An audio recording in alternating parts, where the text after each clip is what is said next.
Good morning, everyone. Today we are going to learn the second factor which affects the solubility. We have already learned the effect of temperature. Now we are going to learn the effect of nature and effect of pressure and effect of impurity. Three factors we have to learn. So first one is nature. That is the nature of solute and solvent. Nature में there is resistive phenomena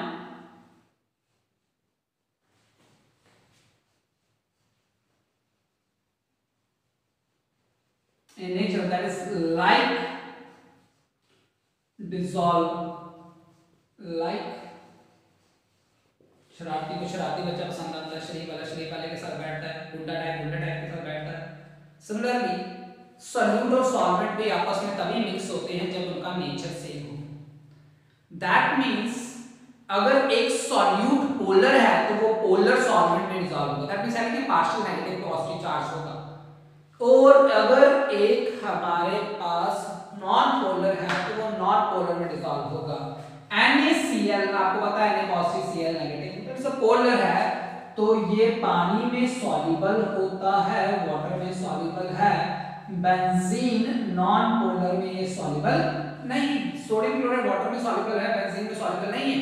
similarly carbon tetrachloride is non polar, कोई negative positive नहीं होता इसमें. तो इस case को में water में ये नॉन सॉल्युबल होगा बट बेंजीन में क्या हो जाएगा, सॉल्युबल होगा. दैट मींस पोलर में सॉल्युबल होता है, पोलर नॉन पोलर में सॉल्युबल नहीं होता, और नॉन पोलर में सॉल्युबल होता है, पोलर में सॉल्युबल नहीं होता. इसी को हम लाइक डिसॉल्व लाइक कहते हैं. That is polar solute are soluble in polar solvent and non polar solute are soluble in non polar solvent. Now the question arises why ऐसा क्यों होता है. पोलर में डिसॉल्व होता है, नॉन पोलर में डिसॉल्व होता है. और ऐसा क्यों है? क्योंकि there are two type of energies involved. मैं NaCl की एग्जांपल लेता हूं. NaCl पानी में जाएगा, पहले टूटेगा, Na positive Cl negative, ions में टूटेगा, तोड़ने के लिए एनर्जी चाहिए. इसको हम कहते हैं, ये स्टेप एंडोथर्मिक है, डेल्टा H पॉजिटिव है. कौन सी एनर्जी चाहिए, लैटिस एनर्जी चाहिए. NaCl सॉल्यूट पार्टिकल को तोड़ना है Na पॉजिटिव और Cl नेगेटिव में, एनर्जी रिक्वायर्ड है, इनपुट है. कोई भी प्रोसेस, कोई भी बिजनेस तब चलेगा बेटा जब आउटपुट ज्यादा होगी और इनपुट कम होगी. तो सॉल्यूशन बनाने में पहले इनपुट क्या है, सॉल्यूट को तोड़ना है. अब ये सॉल्यूट पार्टिकल टूट गए हैं, टूटने के बाद Na पॉजिटिव जो है सॉल्यूट पार्टिकल जो है वो सॉल्वेंट के साथ जुड़ते हैं. तो वाटर मॉलिक्यूल में भी आपको पता है नेगेटिव पॉजिटिव होता है. तो वाटर का ऑक्सीजन नेगेटिव जो है वो सोडियम के पॉजिटिव के साथ अट्रैक्ट होगा. कई सारे वाटर मॉलिक्यूल जुड़ेंगे इसके साथ.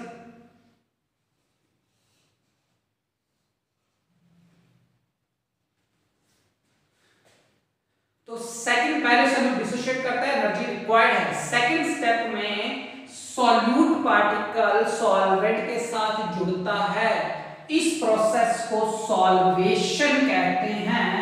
एनर्जी प्रोड्यूस होती है, डेल्टा H नेगेटिव है, उसको हम सॉल्वेशन एनर्जी कहते हैं. It is energy is called as solvation energy. जब सॉल्यूट और सॉल्वेंट इंटरैक्ट करते हैं तो एनर्जी प्रोड्यूस होती है, that is called as solvation energy. And the energy required to dissociate solute particle, that is called as lattice energy. पहले energy required थी, lattice energy. Second step में energy produce हुई, that is called as solvation energy. And if water is the solvent then it is called as hydration energy. इसी को hydration energy, इसी को हम solvation energy कहते हैं. तो वाटर हो अगर सॉल्वेंट तो उसे सॉल्वेशन एनर्जी कहा जाता है. तो पहले स्टेप में एनर्जी रिक्वायर्ड थी लैटिस, दूसरे स्टेप में एनर्जी प्रोड्यूस हुई सॉल्वेशन. हमेशा आउटपुट ज्यादा होना चाहिए. आउटपुट क्या है, सॉल्वेशन. और सॉल्वेशन एनर्जी कब ज्यादा हुई, जब दोनों पे नेगेटिव पॉजिटिव चार्ज होगा, दोनों का सेम नेचर होगा. अगर इस पे पॉजिटिव चार्ज है बट इसमें चार्ज ही नहीं है तो ये इंटरैक्ट नहीं करेंगे. जब इंटरैक्ट नहीं करेंगे तो सॉल्वेशन एनर्जी कम होगी. तो लाइक डिसॉल्व लाइक क्यों होता है, पोलर में क्यों डिसॉल्व होता है, नॉन पोलर में क्यों डिसॉल्व होता है, इसका एक ही रीजन है क्या, कि लाइक डिसॉल्व लाइक में सॉल्वेशन एनर्जी हाई हो जाती है।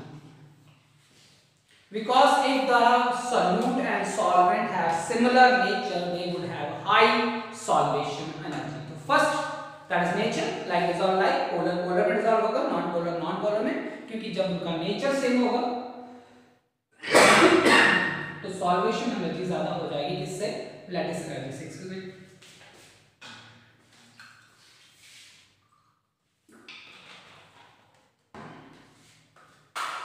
सेकेंड नेचर के बाद है temperature, we already discussed. Third factor is impurity, कोई फॉरेन सब्सटेंस, सॉल्यूट और सॉल्वेंट के अलावा मैं तीसरी चीज डाल रहा हूं।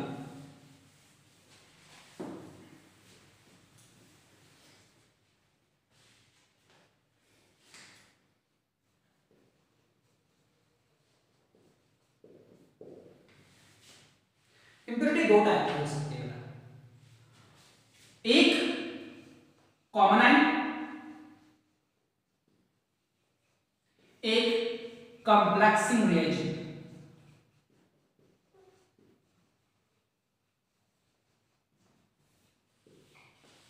एक कॉमन आयन होता है, कॉम्प्लेक्सिंग रिएजेंट होता है।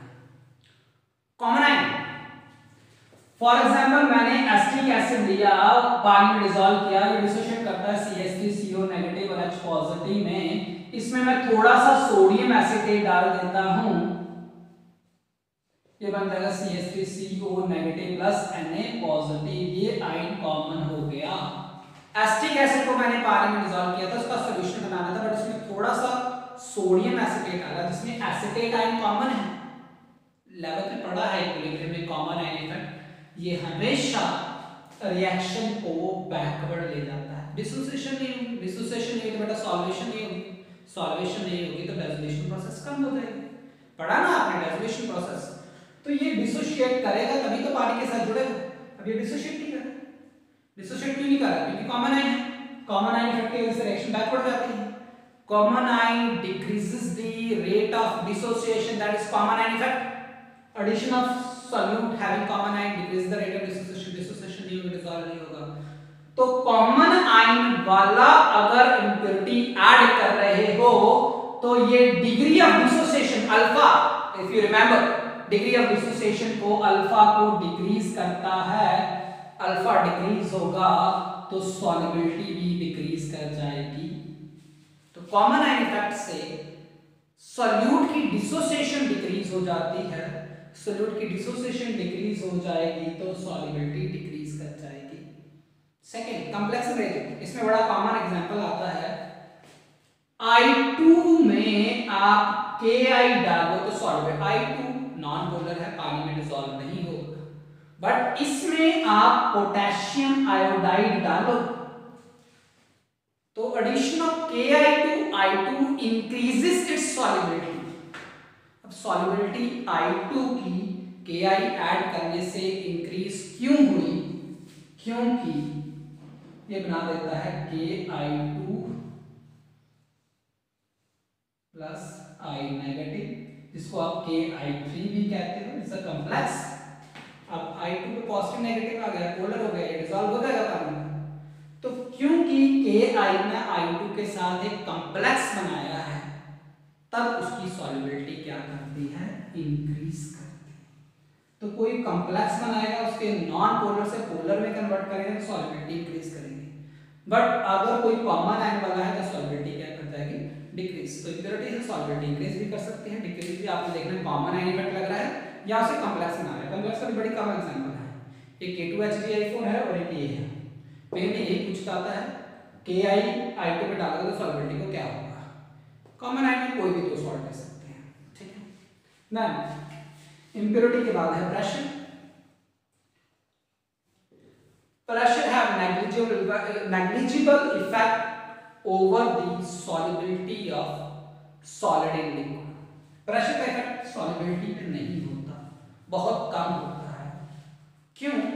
Solid and liquid are incompressible। Solid और लिक्विड तो इनकम्प्रेसिबल होते हैं, और अगर वो इनकम्प्रेसिबल है तो और प्रेशर लगाने से सॉल्यूट का पार्टिकल छोटा नहीं होगा, उसकी डेसोलेशन बढ़ेगी नहीं, तो डेसोलेशन नहीं बढ़ेगी तो सॉल्युबिलिटी नहीं बढ़ेगी। तो सॉलिड और लिक्विड इनकंप्रेसिबल होते हैं, इसलिए प्रेशर का नेग्लिजिबल इफेक्ट होता है। बट आप याद रखना, solubility slightly increases with increase in pressure.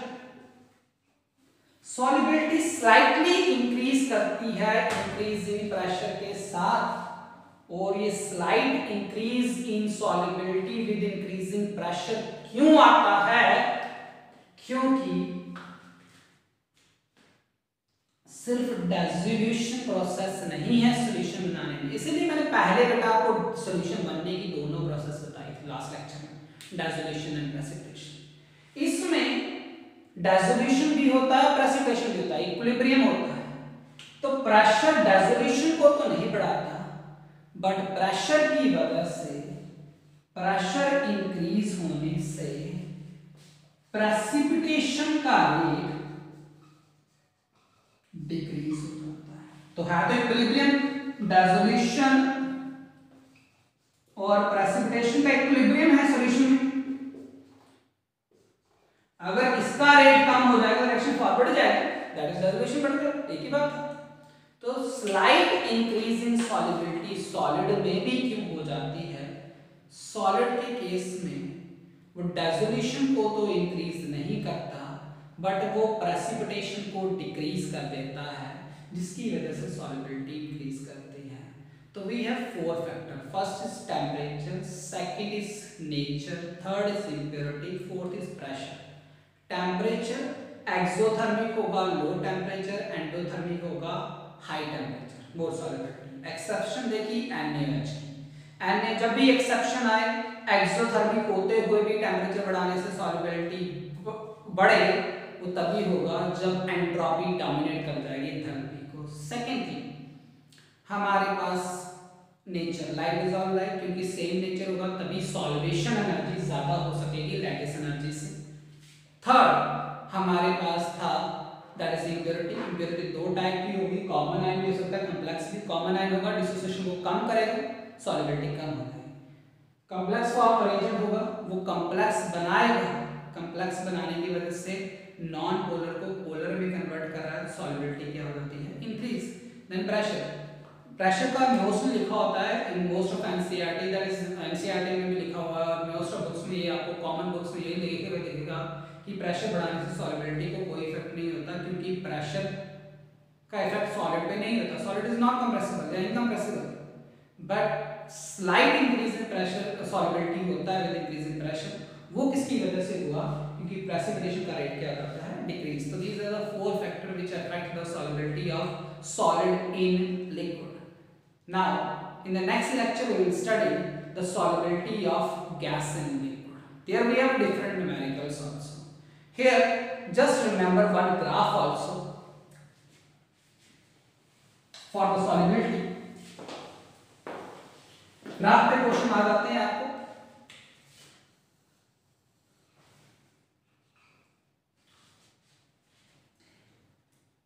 Solubility, temperature, ये जो ग्राफ है स्ट्रेट लाइन ग्राफ,